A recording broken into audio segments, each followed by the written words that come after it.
Well, thank you very much, General Sullivan, and for everyone else for coming. This is especially meaningful for me, I think. I've done a lot of these book talks over the last few months, but as I was telling the chief, when I came in tonight, he was the first military leader that I really covered. And I remember back in the mid-90s, the first congressional budget hearing I covered was when then Army Chief of Staff Sullivan testified before the Armed Services Committee in the Senate, and the chairman, Strom Thurmond, fell asleep. And I remember thinking, this is an odd way to sort of run congressional oversight. So it's especially meaningful to be here and for you to introduce me. Don't tell my boss, John Henry, that I'm a lifelong Yankee fan, please, or my job will be in jeopardy.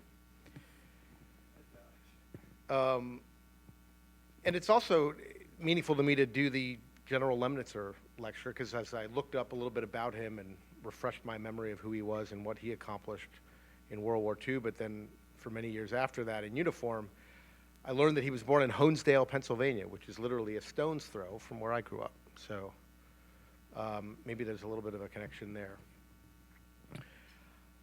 Best way to start in talking about the book, I think, is at the beginning, or how it began for me. As was said earlier, I've covered the Pentagon for pretty much my entire journalism career, almost 20 years now. And much of that, of course, was focused on the headlines of the day, the news of the day, whether it was Iraq and Afghanistan, or the battles here in Washington, which seemed to never end. And I think I was always searching for a deeper human story. Who are the men and women who fight for us? And quite frankly, in the mad rush of the daily news cycle, there was very little opportunity to do that. Once in a while, you could step back and maybe do a feature story about military life or military culture, but for the most part, when it came to really getting to know who serves and why they serve, and what it means for them, and what it means for us, I think I was looking for a way to do that, and I was very lucky. In 2007, I was on a trip with the then chairman of the Joint Chiefs, Admiral Mullen, and we stopped in Hawaii on the way to Australia, where he was going to give a speech. And as they often do on these trips with senior military leaders, they didn't know what to do with the press for the afternoon. So they dumped us off at this, what I thought looked like a little shack at the end of the runway at Hickam Air Force Base in Honolulu, and the Joint POW MIA Accounting Command. And we spent about an hour and a half getting a briefing on what they were doing, what their mission was about. And I remember thinking at the time, while I was aware that we searched for missing American soldiers, I thought it was primarily Vietnam, Southeast Asia. And my eyes were open to what I thought was an extremely interesting mission, active duty, joint command. And I remember thinking, if I could go on one of these recovery missions, I think someday I'll try to, because I think it would be a meaningful experience, but then also possibly a good story. Spring of 2008, as a Boston Globe reporter, I did a Memorial Day series, a 2-day series, where I traveled with one of these JPAC recovery teams, as they're called, and they were going to Papua New Guinea. And I remember they gave me two choices. They were going to Papua New Guinea or Laos in Southeast Asia. And I remember thinking, I have no idea where Papua New Guinea is, but I want to go there because it sounds cool. And that's where I met then Major George Eister, who was in charge of a couple of dozen soldiers, civilians, and scientists who were on the hunt for downed American pilots who had never returned from their missions during World War II. And I remember thinking, when I got to New Guinea, almost immediately, Major Eister might be my way into that deeper human story. Why do we fight? Why do they fight? Who are these people? And I very quickly got to know him. As you might imagine, a couple of weeks or more in the jungle, there's not much to do but talk. And he told me a lot about his background, his family history. As General Sullivan said, he comes from a long line of military officers going back really to the beginning of the country. In fact, he's a member of the Society of the Cincinnati. His seventh great-grandfather, 7 generations ago, was a captain in the Continental Army, wounded at the Battle of Trenton. And almost every succeeding generation, the male went off to be an Army officer. And I got the impression from George, as I got to know him on this mission, that he was conflicted. He was sort of the reluctant warrior. He never really wanted to go into the family business. And eventually, he was commissioned. That's him being commissioned in 1997. There's his father standing there giving him the oath. His father was a retired lieutenant colonel at the time. His grandfather was a lieutenant colonel, battalion commander, killed in Vietnam at 42 years old, killed by a sniper at the Battle of Cu Chi. And interestingly, it was an episode caught on film, believe it or not, by an AP crew that had been with his grandfather's unit. And George saw that film when he was 11 years old. And as you might imagine, he grows up in the 1980s. His father is somewhat of a disciplinarian. He's living this Army brat life. And he decides pretty early on that this is not for me. And was a very gifted athlete, went to college on a lacrosse scholarship, and really is on this road to kind of marking his own trajectory and not being an Army officer. And he's in college, I think it's 3rd year, where he sort of has this crisis where he realizes that he's not going to be a lacrosse player, at least professionally. He's sort of rootless. He doesn't know what he wants to study. And I think he, at that point, really felt that his father didn't think he could do it. He couldn't be an Army officer. He wasn't cut out for it. And so he decides to go to officer candidate school, originally ROTC, and he gets commissioned. Fast forward a couple years, he volunteers for a tour in Iraq. And at this point, he went to Ranger School. In fact, he likes to boast that he's one of the only people that he knows of his generation anyway, who effectively did Ranger School twice, because he's a couple of days from completing the Ranger course when he gets word that his father has died suddenly of a heart attack at 49. And he has to rush home to the funeral, and of course the Army, sticklers as they are, make him do Ranger School over again, even though he was 36 hours from being done. And goes off to Iraq. At this point, he's transferred out of infantry, become an aviator, flies Kiowas. And you still get a sense that he's feeling his way around. He's not quite taken yet to this Army officer life, but he feels compelled, I think, out of a family tradition, but also he clearly wants to do something bigger than himself. He wants to serve. But his tour in Iraq is a difficult one. He loses one of his best friends. He's shot down over Bakuba in 2005. And he sort of ends that tour pretty determined to get out of the Army. At that point, he was a captain. He figured, I did what I was supposed to do. I went into the family business, but now I want to go off and I want to settle down. He wants to get married. He feels the Army is not conducive to that. And that's when that's a shot of him actually in his Kiowa over Mosul in 2005. You can't quite see it in that picture. But in the cockpit there, you see a little flash of light. That's actually George aiming his M4 out of the cockpit at a car that with suspected insurgents that are leaving the scene of an ambush. But as I said, he gets out of Iraq pretty determined that he's going to go into civilian life and put the Army behind him. That's when the Army offers him this post at JPAC. And at first, he's reluctant. He doesn't think he wants to stay in, but when he hears about what he's going to be doing, in fact, when he first heard about the job and they offered it to him, he said, well, MIAs, I don't want to go back to Iraq or Afghanistan and search for a missing private, because he thinks it's a modern mission.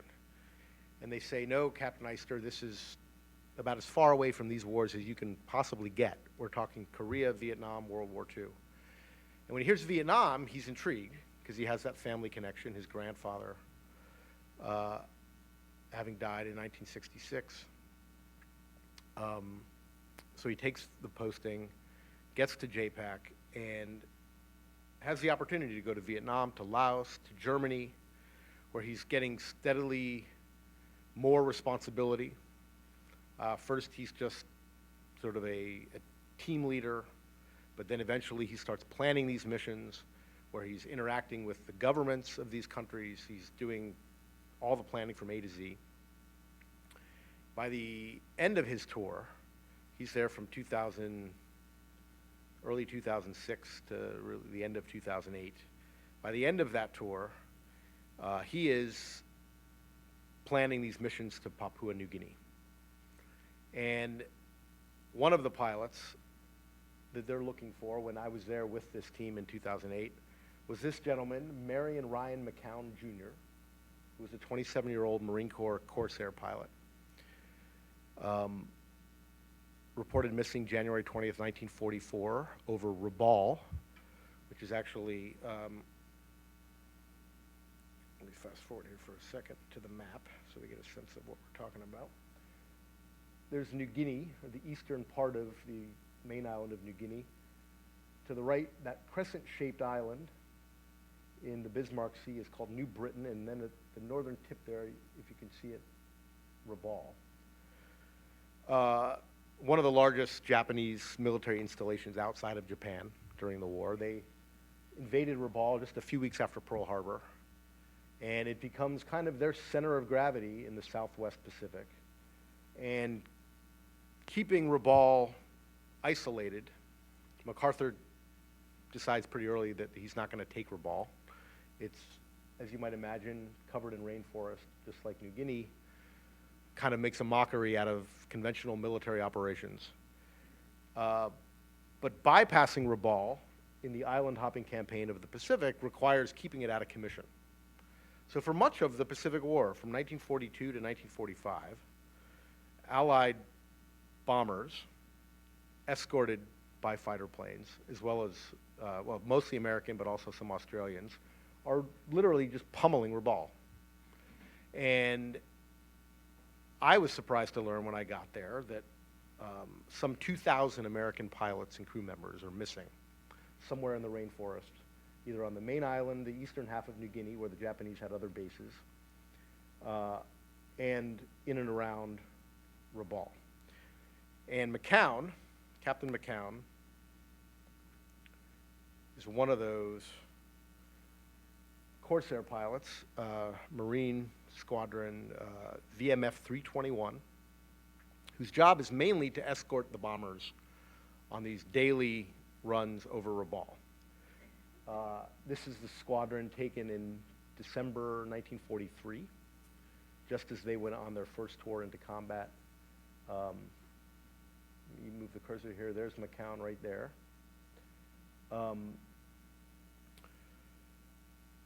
Fast forward just 3 weeks from when this picture is taken, he's on a mission to Rabaul, escorting bombers.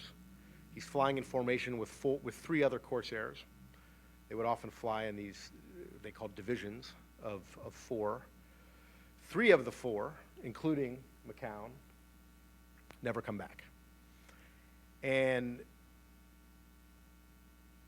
April 2008, JPAC has identified his crash site about 15 miles down the coast from Rabaul.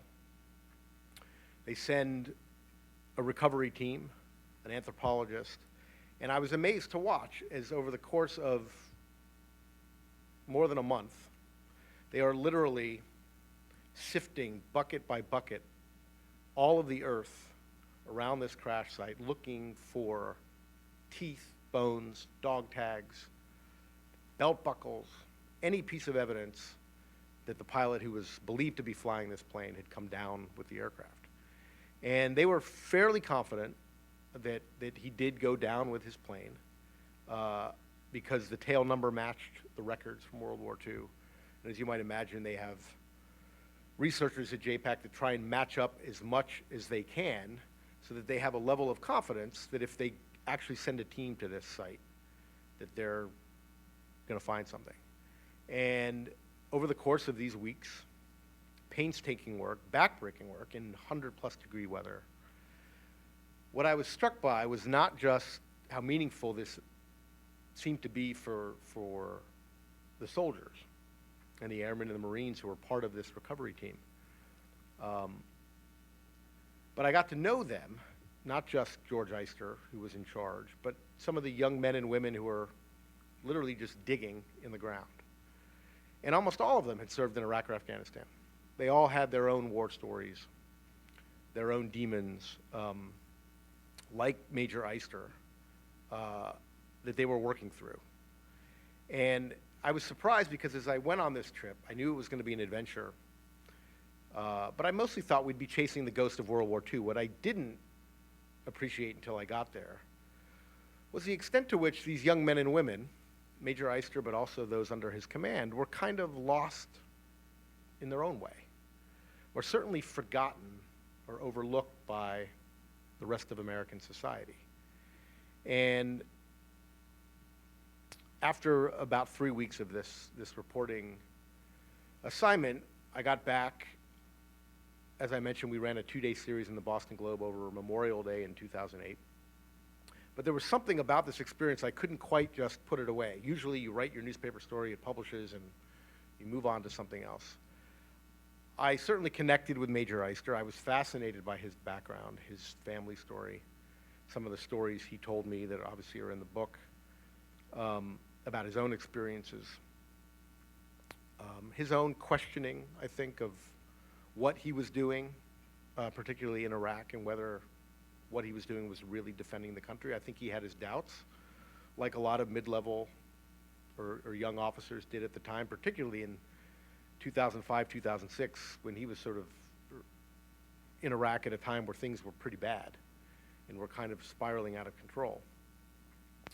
And of course, I couldn't quite move on from who Marion Ryan McCown was, this 27-year-old Marine who, from what I could tell as they were digging over the course of these weeks, they were recovering. They were finding what they believed were his remains. And of course, they weren't sure at the time because they had to do the forensics, they had to do the laboratory work back in Hawaii to be sure that they had who they thought they did.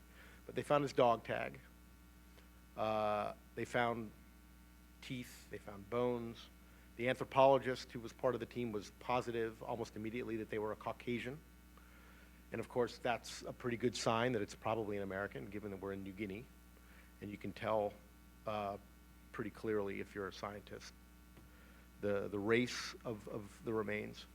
And so I got back, and over the course of, I guess, the summer of 2008, I thought, eventually I want to call JPAC and follow up on this. I'm curious, did they ever close this case? And it was January of 2009. I get a phone call one day out of the blue from a retired Navy captain, John Almeida, who is on the other end of the phone, and he says, "Bryan, I read your pieces in the Boston Globe. Ryan McCown was my uncle, who was my mother's brother." And of course, John never knew Ryan, but the way he would talk about him, it was as if he did know him, because he heard so many stories about his uncle through his mother, through his grandmother, as he was growing up. And a little bit later that year, I was invited to the funeral of Captain McCown in Charleston, South Carolina, where the family had asked me if I would just really talk about the experience of going to New Guinea with the military. There's Captain McCown's flight log. And I'm at the funeral, or I guess it was the day before the funeral. I'm in Charleston, and Captain Almeida, his nephew, hands me Captain McCown's diary, 5-year diary, that the Marine Corps, of course, had sent home to his mother at the time. It was in his footlocker in the Solomon Islands, where he had taken off that fateful day. And I remember sitting in the hotel the night before his funeral, reading the diary, and I have to say, I was trembling because, of course, it was meaningful being in the jungle and seeing the work that JPAC was doing and knowing that somewhere there was a family that might get some answers. But to hear him in his own voice, and he was an amazing young man. He was an amazing writer, just kind of unique chronicler of the human condition, almost out of central casting. Kind of a Southern gentleman who had grown up really the man of the family. His father had left him and his sisters when he was 5. His sister, one sister was 3, the other was 1. And so he grows up. His mother, Grace, is this single mother in 1930s Charleston. And some of the most beautiful entries in the diary. And it was one of those diaries, by the way. I wish I had a picture of it. You would, it only had a little space for each day. So you could only write really a couple sentences. Took mom to the doctor, went for dinner, did PT. But what he would do is he would type up these 2- and 3-page entries on a typewriter, and then he would roll them up and tape them into the day. So you could unfurl these beautiful entries, and some of the most beautiful ones, most poignant, were about Helen, his girlfriend, back home in Charleston, who he wanted to get married to before he left. She wanted to get married, but they decided not to, mainly because she worried that if he didn't come back, his mother should get his insurance, not her. And so she said, when you come back, then we'll get married. And they clearly kept in touch. Throughout his service, he was at Quantico for a year before he shipped out to the South Pacific. But again, these beautiful entries about this woman, Helen, who he grew up with in Charleston. Their families knew each other. And so anyway, next day, I go to the funeral. This beautiful service in the Unitarian Church in downtown Charleston. And after the funeral, there's a little reception across the street in the reception hall. And this little old lady walks up to me with a shoebox. She says, I think you should have these. And there was a lot of people. It was sort of a heady event, and I didn't immediately realize who she was. And it was only a little bit later where it dawned on me, I think she said her name was Helen. What's in that box? It turns out it was Helen. And these were the letters that he had sent home to her from the war that she had never thrown away. She had gotten married. After the war, they declared Ryan dead, of course, in 1946, a year after he had, or 2 years after he'd been reported missing, but a year after the war had ended. He obviously didn't show up in a POW camp. And I think it was that Sunday when they buried him in Charleston that I thought, maybe I have my deeper human story. If you could somehow retell the lives of these 2 military officers, who, of course, could never have known each other, one modern day, one World War II, maybe there's an interesting story, but also this sort of deeper story about military service and what's changed between now and then, but also what hasn't changed. And I think what I learned the most in the whole experience as I was researching both of these men's lives and their family stories was that in many ways they were the same guy. They were similar in so many ways. They had both come from the South. They both had military traditions in their families. They both wanted to serve something larger than themselves. And what really struck me was what had changed was us. And by us, I mean the American people, in our relationship with the military. In recounting the life of Ryan McCown and his experience in the South Pacific, of course, it was a very different war. It was existential in a way that the post-9/11 wars have not been, you could argue. But even if you weren't serving, you were doing something. You were planting a victory garden. You were selling war bonds to fund the war. You were doing something. And then you fast forward to post-9/11, there's less than 1% of Americans who all volunteered. And that was one thing that I was struck by is, we think of World War II as the greatest generation, everybody, including both my grandfathers. stood up and said, send me. But the truth is 80% were conscripts. You either, went to Guadalcanal or Normandy, or you went to jail. And that doesn't in any way diminish what that generation did. But it really struck me that here we have a generation, every single one of which volunteered to do this on our behalf. And there's this great episode that I recount in the book that really crystallized this for me. I was interviewing Major Eyster. And of course, it took a little convincing of him to let me do this story, because obviously I needed his help, I needed his family's help.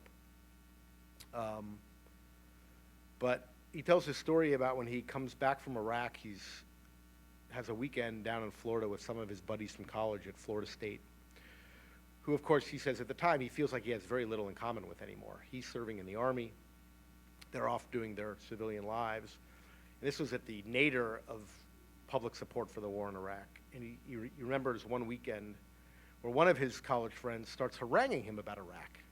George, when are you guys going to get out of there already? What are you doing over there? You're not going to change that place. You're not going to bring democracy to Iraq. And the way Major Eyster described his reaction, he says, I wanted to strangle this guy. When do I get out of there? I didn't send myself there. You sent me there. And when I come home, it's up to you. If you think I shouldn't be there or the Army shouldn't be there, you have to speak up. And again, I think that really crystallized for me how different our relationship has been. And it's why I say I felt like this JPAC team, almost all of which had been to Iraq or Afghanistan before they were given this MIA assignment, were forgotten as well, overlooked. And even though I covered the military all these years, I think the biggest thing I learned in all of this was not just a deeper appreciation for military service and what families go through, but I also think everyone agrees we have a moral responsibility to take care of our military and our veterans, these people that we've sent off to war, longest sustained period of combat in American history since 9/11.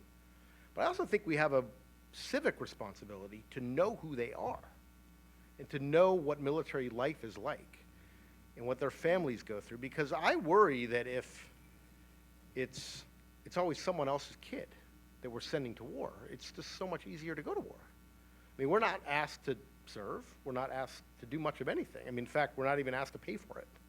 We just put it on a credit card for our kids and our grandkids to pay for. And I hope that in addition to the book being just an interesting little bit of an adventure story, I hope that's a deeper theme that comes out, which is that we have the greatest generation living among us and we barely know who they are. And that's not necessarily only our collective fault. It's the fault of our political leaders, I think, who maybe don't fully recognize that either. And then I think the other thing I really learned and was really meaningful to me was getting to know JPAC. And if you guys have questions, we can talk about this. You're probably aware that JPAC's been in the news, and it's not been positive news lately. They're being reorganized, directive from Secretary Hagel just this week, or I guess it was last week. But what really struck me about their mission is that I think it's the hardest in government, almost the hardest. I can't think of anything that's more difficult. They face obstacles of nature. I mean, these are some of the most inhospitable places in the world. These are remains, crash sites, battle sites that have been out in the elements for decades. Paper trail went cold a long time ago. A lot of the records from World War II are just plainly wrong or inaccurate. JPAC also faces, I think, this emotional obstacle, unlike any other military mission. And by that I mean, how can you put in a chart or quantify the feelings of a family of loss that never got answers? And I think Major Eyster learned that in a way, because even though his family had suffered a loss, his grandfather had died in Vietnam, he spent many summers with his grandmother, who was a bitter old widow who never really got over it. I remember him telling me, he's like, what I learned in this experience was, as bad as that was, Grandma had a place to go, to a cemetery, to pay her respects to Grandpa. Ryan McCown's mother never had that. She never knew what happened to him. So I think that was a learning experience for me, is how how meaningful it is, not just for the families of the missing, to get answers if they're lucky enough, but how meaningful it is for the modern day soldiers who do the mission. And I think in a way, you can criticize JPAC that they don't recover enough bodies, they don't do enough IDs, they have a bureaucratic maze that complicates maybe some of their missions. I think the side of the story that's not told about JPAC is, like I said, the enormous challenges they face, emotional, natural, and even political. As I recount in the book, Major Eyster's in New Guinea, and he has to go to this barrier island to go search for a downed Army Air Corps pilot who somebody thinks might have been captured and held prisoner on that island by the Japanese. But the only reason why he goes there is because Senator Jack Reed writes 15 letters to JPAC saying, you know, Bobby Thorpe's brother lives in my state in Rhode Island and really wants answers about his brother's fate. And the truth is, JPAC, in 80,000 cases of MIAs, if they had their druthers, they never would have sent Major Eyster there because they had very little evidence, very little indication that they would find something there. But they have to answer the mail. So while Congress criticizes JPAC for not closing enough cases, they also complicate their mission. And so, and that's obviously not unique to JPAC, but you know, I think with that, I'll probably stop. Maybe I'll just flip through a couple of other photos here to give you a sense of place. I thought this was interesting. I found this in the National Archives. Torquena, right here, is this little jut off of what is Bougainville Island in the Solomons. That's where Ryan McCown took off from. You'll see Rabaul, 210 miles. That was where he took off on his final mission. We've seen that map. That's actually the little airstrip on Bougainville. That little jut that I just showed you, Torquena. That was the little airstrip that they took off from. Pappy Boyington is in my book. I didn't know that going into it, but thought that was pretty cool, the Marine Corps fighter ace. The mission that Pappy Boyington was shot down in early January 1944, Ryan McCown was the flight leader on that mission. I don't know if that says anything about his flight skills, but it was a formative experience clearly for Captain McCown because Pappy Boyington was the god. And if Pappy Boyington went missing over Rabaul, then you know, what does that say about us? That's actually a shot also on Bougainville where they had their airstrip. One thing that was fascinating to me is the Marines took this little airstrip on the southern coast of Bougainville for no other reason than to be able to bomb Rabaul. They left the rest of the island to the Japanese. And so the Japanese every day were lobbing in shells right next to the airstrip. Give you a real sense, that's just a native New Guinea islander back in 1944. There's Major Eyster here on the left on one of his earlier JPAC missions. This, I think, was in Vietnam, or it might have been Laos. That's Major Eyster also in Southeast Asia, overseeing a recovery. That's a shot looking south from the harbor at Rabaul.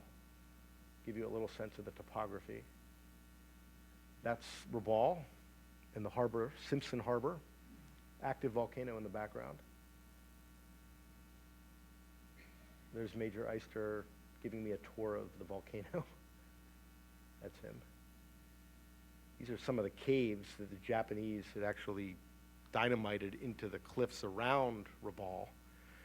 And it was interesting. I don't think I have a picture of it, but they actually, because the cliffs went down to the water line, and Rabaul had one of the deepest harbors in the world, the Japanese would literally pull their submarines into the cliffs to protect them from this relentless American bombing. And that was the other thing that was so interesting about the research was I thought I knew a little bit about the Pacific War. And New Guinea is almost this sideshow. And I think it's because I think of it sort of as a newspaper reporter. As the war took off and went on, the headlines every day were probably about the latest invasion, whether it was Saipan or Guadalcanal or Normandy or whatever. And the truth is, New Guinea lasted the whole war, 3 years, but because we didn't invade the island, per se, it got very little coverage because it was mostly an air campaign. There's Major Eyster in Vietnam, I think, again. There's the dog tag of Mary and Ryan McCown Jr., Captain, U.S. Marine Corps Reserve. I was puzzled, what is T-343? When was the last time he got a tetanus shot? That is the back of a guy named Vic Smith, who is in the old picture of the squadron, is that last guy on the left on the bottom.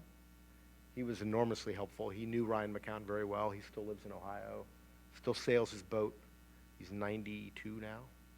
And that was one of the other real meaningful things in this experience, was to meet. When I started this book, there were 6 surviving members of those 40 pilots. Now there's only 3. That's the beginning. I'll shut up. Well, on the first part, it's more than a couple hundred. JPAC estimates that, well, maybe I'll start with the big numbers. I think I mentioned 80,000 missing in action. That's World War II to the present. About half of those 80,000 are considered unrecoverable. In other words, were Navy losses. That it's very unlikely that there would ever be a trail of evidence that you could find them. But that still leaves 35 to 40,000 MIAs. Of those, about 2,000 are in what they call Oceania. So around New Guinea, Northern Australia, to the east into the Solomons. When I was doing the book, and I spent a good bit of time at JPAC in Hawaii at the time, this is 2010, 11, they were tracking 300 crash sites, known crash sites that they had visited on New Guinea that would, well, I should say on New Guinea or a couple of the outlying islands like New Britain, that would account for 1,100 missing Americans. Crash sites that they know exist, they know where the planes are, they know the manifests of who was in it. Most of them are bombers, so you would have 10 or 12 guys on each one. Some were fighter planes, like in this case. And I mean, it's really, in a weird way, it's like, I think as I mentioned in the book, it's like that Greek myth, Sisyphus pushing the boulder up the hill. JPAC knows they're never going to solve all these cases. It's not humanly possible. And they don't have anywhere near the resources to do it. But in a way, it's almost like the means is the end in this case. Because if you talk to the troops that do it, it's hugely meaningful to them, not only because they're going to give some family answers potentially, but it's also, I think, and I saw this when I spent time out in the field with them, I think especially the combat veterans among them, and there were many, was also a reminder to them that if they go missing someday, if they get deployed again, someone will come look for them. That I think it almost has as much meaning for the people that do it, and as much importance as it does for whether you actually solve the cases or not. Your second question was on the fact that you right, I don't think, if I understand your question, I don't think the ethos about leaving no man behind or no woman behind has changed.